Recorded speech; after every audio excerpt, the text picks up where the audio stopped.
You got all these people, they're searching. What are they looking for? That's what goes on in people's minds. How can I make the next dollar? How can I get the prettier girlfriend? How can I get sexual gratification? How can I get what I want? How can I get that little white ball in that hole in fewer strokes? How can I improve my tennis game? How can I improve my lawn? How can I get that new scratch in the door of my car off there? How can I get a nicer car? How can I avoid getting old? How can I avoid getting to this nursing home? How can I get a nicer house? How? They're thinking, how can I have better relationships? How can I be more liked at work? How can I be more successful at work? And it's, you know where it leads in the end? Weeping, Christless eternity. It's futile. It's a life that leads nowhere. Everybody's looking for truth and for explanations to why the universe works the way it does. They're all searching for the meaning of life. Everybody looking. What makes life worthwhile? That's what it is. What makes it, give me my thing. I'm going to be a race car driver. I'm going to be, I'm going to be successful at this. I know how, I'm a great gardener, or you fill in the blank. I've got beauty. I go to the gym and I've got big biceps. And where does it go? Look 100 years ahead. Their soul's in hell. Their biceps are rotted in the grave. And God just says it's futile. It's futile.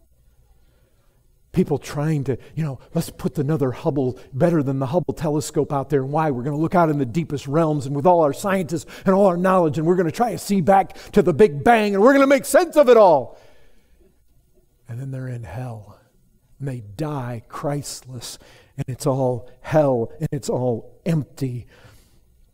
All the theories, all the religions, all the gods, where does it lead to? Futility. I mean, think about it. My dad was a farmer. He worked at GM, but he was a farmer. You think about this. You strategize how to plant the field. When am I going to plant it? How am I going to plant it? I'm going to have a tractor ready. I'm going to go out, I'm going to till that field. I'm going to haul in the fertilizer. And I'm going to make sure that the irrigation is in place. And I'm going to harvest that crop. And I'm going to grind that wheat. I'm going to make the bread. I'm going to set it on the table. I'm going to set the family down, and we're going to eat. And then we die and we go to hell. And you say, well, you're being awful graphic. You think about Donald Trump, unless he repents. You can fight to have all your billions and be successful and make it to the president, and then you die and you go to hell. You can be religious. I decide I'm going to get religious. I'm going to start going to Grace Community Church. You can get impressed by the preaching, but you don't ever learn Christ. There's no reality. You play the hypocrite. And then what happens? You die. And you know what? It's more tolerable for Sodom and Gomorrah than for you. The whole thing was futile. You sat in these... You see so many religious people, they're thinking that they're building up the credit, but in the end it's futile. You ever seen Catholics just pray their Hail Marys? It's just futile. It does no good for the soul. It leaves nothing for the soul. It's hollow, it's futile, it's aimless. It just leaves you in the end like a husk. Ruby and I saw it. We went on this cruise. Thank the Lord we had a balcony. We were able to spend lots of time in the room, just be together for 7 days. But we'd venture out. We'd venture out of the room and we look at people. The last day of the cruise, you should have seen the look on the people's faces. Empty, hollow. Why? That's their heaven.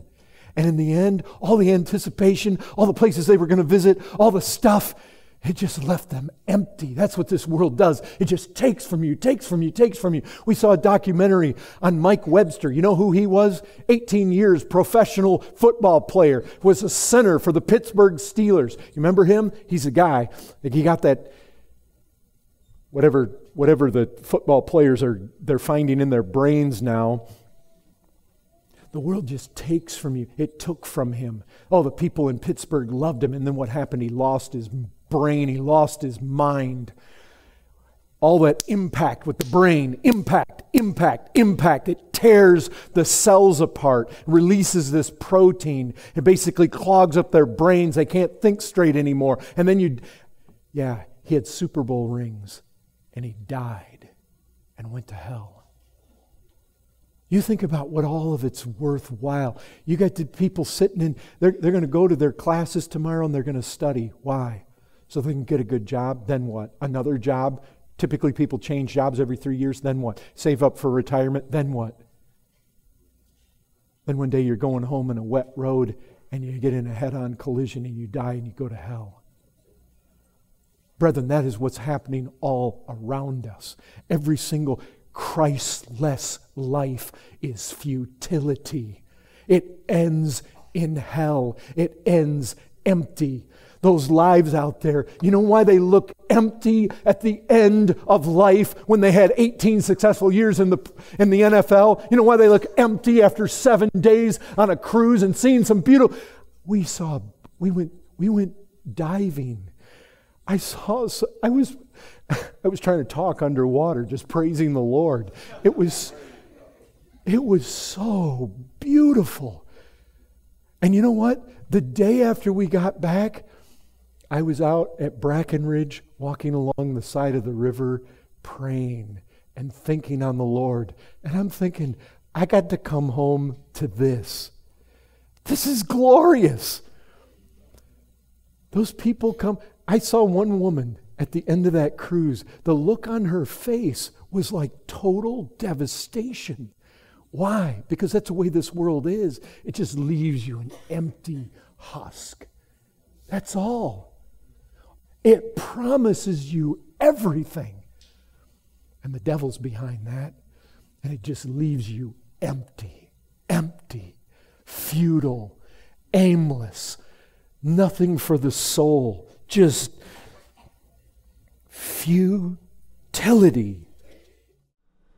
This excerpt was taken from the full sermon, No Longer Perishing in Futility.